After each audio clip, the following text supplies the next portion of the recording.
rapport à ces sujets de Dieu, son existence et ses créations. Alors un avant-goût avant le samedi en question où nous avons les rendez-vous pour que vous puissiez encore intervenir sur la deuxième partie. On vous écoute depuis la Bruxelles.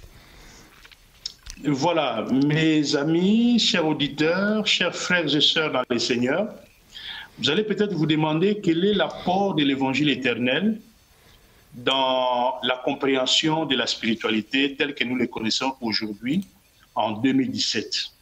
Parce que vous savez que la Bible nous dit que viendra un temps, surtout au temps de la fin, où il y aura la restitution de la parole de Dieu, c'est-à-dire l'évangile éternel. Maintenant, vous allez vous poser la question, mais l'évangile éternel et l'évangile, les 4 évangiles que nous avons, plus toute la compréhension de la Bible, qu'est-ce que l'évangile éternel va ajouter de plus? Souvenez-vous, Maître Yoshua disait que j'ai des choses à vous dire, mais vous êtes devenu là à comprendre. C'est Paul qui a paraphrasé Maître Yoshua et il a dit, le Paraclet viendra. Le Paraclet viendra, il va rappeler la parole de Yoshua, mais il va aussi annoncer d'autres révélations, parce que la révélation est progressive. Alors, grosso modo, ce que j'aimerais vous dire, c'est que notre rapport à nous, c'est de vous présenter l'évangile éternel. Et quelle est cette différence? D'abord, Dieu. Aujourd'hui, dans le christianisme, Dieu, on dit de lui qu'il est tout-puissant, mais on l'encapsule tantôt comme un homme, tantôt comme un esprit, dans une finitude. L'évangile éternel va apporter la bonne compréhension du Très-Haut, où il habite une lumière inaccessible. Donc, vous aurez un plus par rapport à ça. Et deuxièmement, très souvent, vous confondez Maître Yoshua et le Fils de l'homme. C'est-à-dire, vous confondez le Fils de Dieu et le Fils de l'homme. Dans le christianisme dégradé à l'heure actuelle, on n'a plus la différence, on ne sait plus la différence entre le Fils de Dieu et le Fils de l'homme. On pense que c'est une seule personne qui est la personne de Maître Yoshua, alors que ce n'est pas la personne de Maître Yoshua. Le Fils de l'homme, nous allons le voir au cours de l'évangile éternel, qui est le Fils de l'homme, et le Fils de Dieu, qui est le Fils de Dieu, et qui est le Créateur, et qui est le Sauveur. Est-ce que ce sont des concepts différents? La troisième chose qu'on ignore dans le christianisme, c'est que on ne sait pas faire la différence entre le sphère divin, c'est-à-dire le royaume divin, et le sphère spirituel. On ne comprend pas qu'il y a une différence entre l'esprit et le divin. Parce que l'esprit, c'est la manifestation du divin. Il y a tout un royaume qui manifeste les divins, qu'on appelle le royaume spirituel. Et il y a aussi un royaume divin qui est le manteau de Dieu lui-même, qui est le gibecert de Dieu lui-même. On va expliquer tout ça. Et la quatrième différence, ça c'est fondamental. Donc quand on va expliquer, je reviens sur la troisième différence, quand on va expliquer le royaume divin, vous allez voir que le royaume spirituel est habité. Le royaume spirituel n'est pas vide. Ce n'est pas que tous les esprits humains sont ici. Non. Le royaume spirituel est aussi habité par des esprits primordiaux, par des esprits créés autoconscients. Il y a des esprits qui ne se sont pas incarnés sur terre. Donc, vous n'avez aucune compréhension de ça. Eh bien, Dieu vous a fait grâce dans l'évangile éternel. Ils vont vous expliquer la structure du royaume spirituel. Et vous allez voir quelque chose aussi de très important, le quatrième point, ce que les chrétiens ne comprennent pas, c'est que cette création matérielle, il y a des entités qui ont créé ça. La création matérielle n'est pas sortie de la cuisse de Jupiter. C'est une création qui est sortie par la volonté de Dieu, mais il y a des êtres qui sont invisibles aux yeux que nous avons actuels.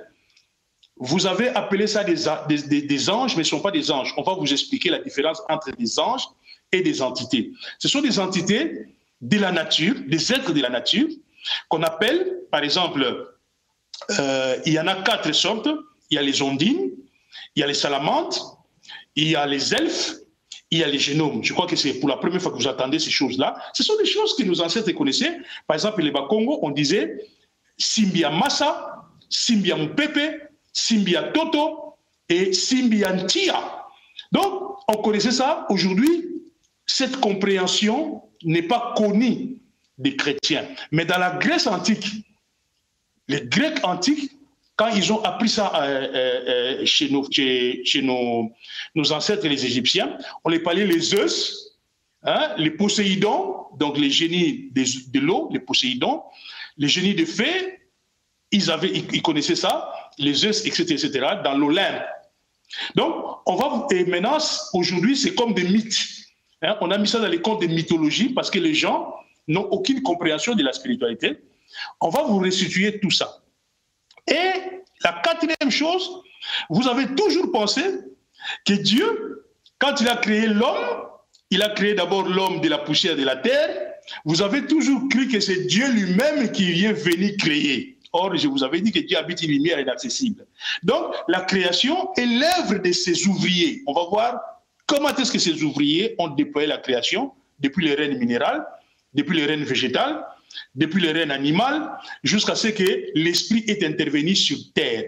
Et vous allez voir en plus, vous parlez de l'enfer, mais Dieu n'a pas créé l'enfer. L'enfer, c'est la conséquence de nos propres bêtises. Et nous allons voir comment est-ce que l'enfer, ce que vous appelez la Babylone la Grande, est arrivé à l'existence. Donc, il y a tout ça, et nous allons voir comment est-ce que Dieu a sauvé. Est-ce que Dieu a sauvé par la croix à Golgotha, ou à Golgotha, c'est un crime, on a tué le Fils de Dieu. Qu'est-ce qui sauve l'homme? Est-ce que c'est l'œuvre, est-ce qu'il y a-t-il une œuvre dans la croix, ou il y a une œuvre dans la parole de Dieu? Donc, qu'est-ce que c'est que la sanctification? On va voir tout ça, parce que vous ne pouvez pas entrer dans le royaume des paix sur terre si vous ne connaissez pas tout ça. Parce que vous avez une connaissance très approximative, vous ne connaissez pas le royaume divin, vous ne connaissez pas le royaume spirituel, vous ne connaissez pas l'armée de l'Éternel, c'est-à-dire les Simbi qui ont participé à la création, vous ne connaissez pas comment les humains viennent sur terre, un enfant qui meurt à 5 ans. Où est-ce qu'il va? Il va au ciel? Quelle est l'expérience? Parce qu'il faut connaître, il faut être mûr pour aller au ciel. Mais cet enfant-là qui vient et il meurt fœtus, ou il meurt dès qu'il est enfanté, qu'est-ce qui se passe? Quelle est la logique dans tout ça? Les chrétiens disent, ah oui, tantôt il sera sauvé par la foi de ses parents, tantôt il ira directement au paradis. Vous voyez? Donc c'est une connaissance approximative. Donc on va vous aider. Ouvrez vos cœurs, prenez des bics, prenez des feuilles, suivez Ecoumane. Je suis venu des auteurs illuminés, Dieu m'a envoyé auprès de vous pour vous aider. Parce que vous avez une compréhension approximative, mais vous vous enfermez dans l'autosuffisance et on ne sait pas vous évoluer. Et par conséquent, beaucoup de chrétiens entrent en enfer parce qu'ils n'ont aucune compréhension de la spiritualité. Ce qu'ils appellent spiritualité, en réalité, ce sont des dogmes et des préceptes. Donc, je suis un chrétien, mais je suis un chrétien affranchi parce que j'ai connu la vérité et le Seigneur nous a envoyés. Je ne suis pas le seul. Il y a, dans ces temps, beaucoup de serviteurs du Saint-Esprit, parce que nous sommes à l'ère du Saint-Esprit, qui sont arrivés par la prière de Maître Yoshua. Maître Yoshua dit, je vous enverrai le Paraclet et il vous réenseignera parce que la parole sera oubliée. Donc, c'est un chant salutaire où je vous prie de bien suivre chaque samedi ces émissions qui sont très riches et qui vont vous aider à bien vivre votre chrétienté, parce que comme j'ai toujours dit, vous êtes des christianisés, mais vous n'êtes pas encore des vrais chrétiens. On vous a christianisé par l'évangile de Rome, et vous vivez la foi chrétienne, mais vous n'avez aucune compréhension de la société de la création. Vous n'avez pas de compréhension de la parole de Dieu, parce que vous pensez que la parole de Dieu, c'est l'écriture qui est écrite dans les 66 livres, 39 de la Torah, et 27 de l'Ancien Testament, du Nouveau Testament. Non, la parole de Dieu se trouve, la parole de Dieu n'est pas un langage des imperfections, parce que tout le langage humain, c'est un langage des imperfections. Vous allez voir, c'est quoi la parole de Dieu.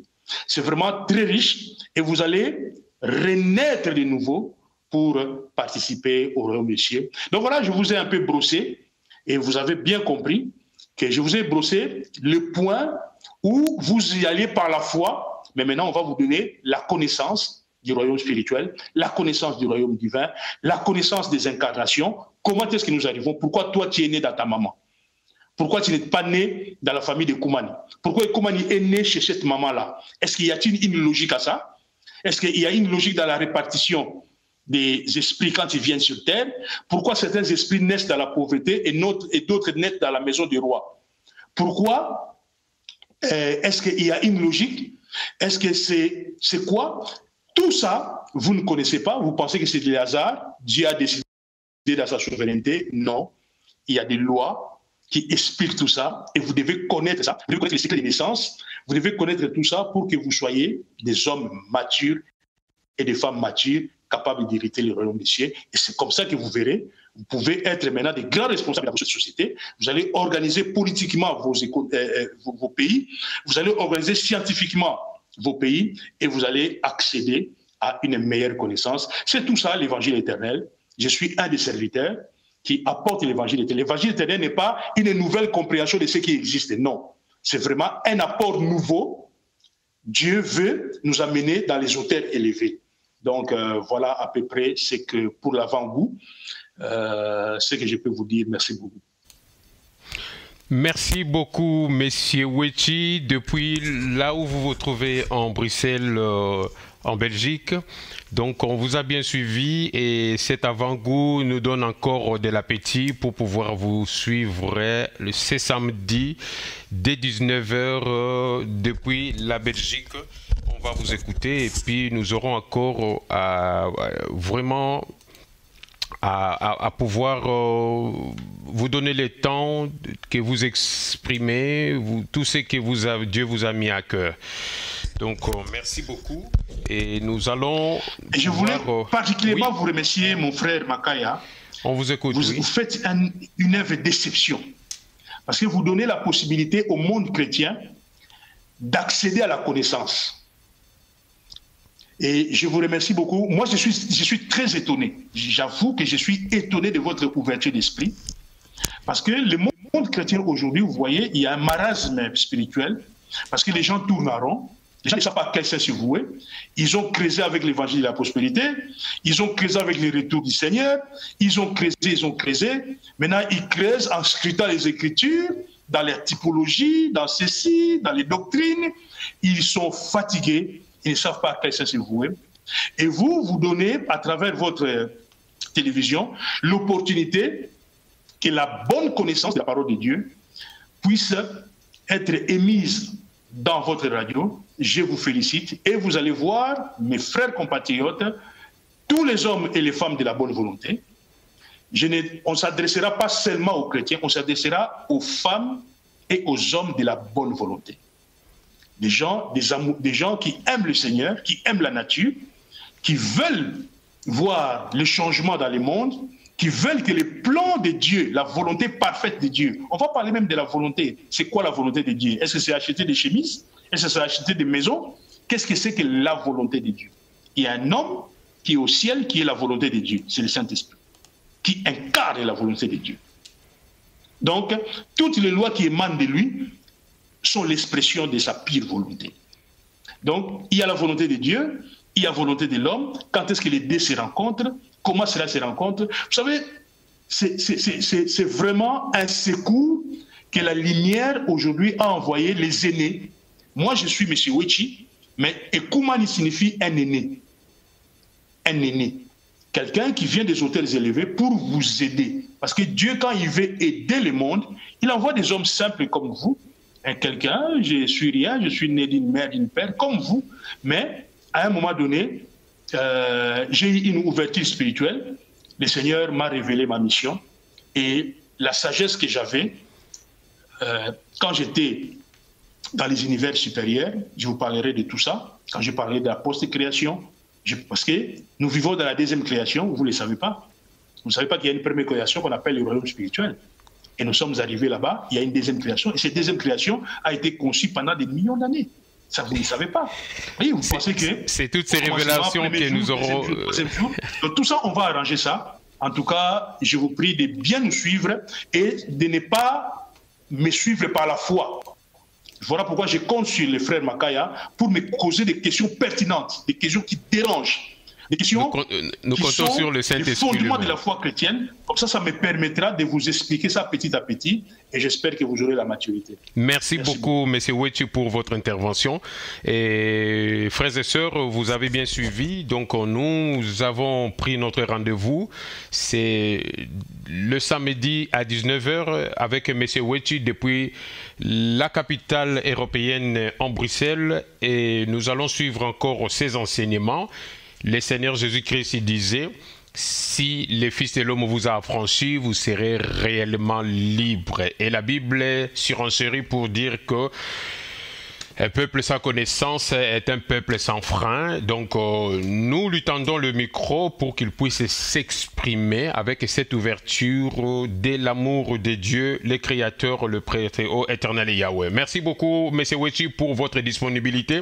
Et à samedi, dès 19 h, nous serons à l'antenne pour vous écouter et diffuser la parole de Dieu. Merci beaucoup et à très bientôt. Merci, Matondo. Merci beaucoup.